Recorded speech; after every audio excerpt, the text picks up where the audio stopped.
सर्वसामान्यांच्या हक्काचा आवाज जागर जनस्थान।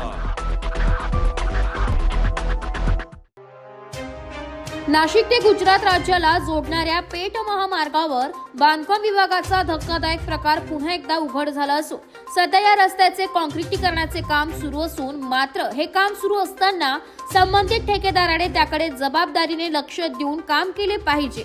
मात्र या महामार्गावर काम सुरू असताना मोठमोठे ड्रेनेज खड्डे उघडेच असून त्या खड्ड्याजवळ कोणत्याही प्रकारचे धोकादायक फलक व सूचना फलक लावलेले नसून यामुळे मोठे अपघात होण्याची शक्यता नाकारता येत नाही। या महामार्गावर अनेक अवजड वाहनांसह प्रवासी वाहने ये जा करीत असतात। या अशा धोकादायक ड्रेनेज व खड्ड्यांमुळे मोठा अपघात होण्याची शक्यता निर्माण झाली आहे। तरी संबंधित विभागाने याकडे लक्ष देऊन लवकरात लवकर उपाययोजना कराव्यात जेणेकरून मोठे जीवितहानी वित्तहानी होणार नाही। जागर जनस्थान करिता प्रतिनिधी भूषण जैन, नाशिक।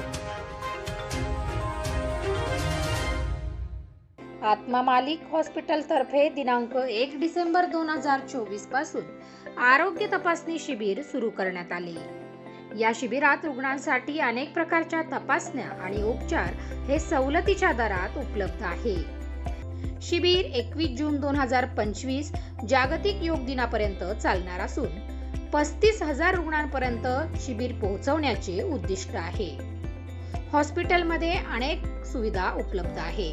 तसेच एक्स-रे, सिटी स्कॅन, सोनोग्राफी, 4 अत्याधुनिक operation theatre, cath lab, dialysis machine, फुफ्फुस, मेंदू, किडनी व हृदयविकारासंबंधी सर्व सुविधा हॉस्पिटलमध्ये उपलब्ध आहे।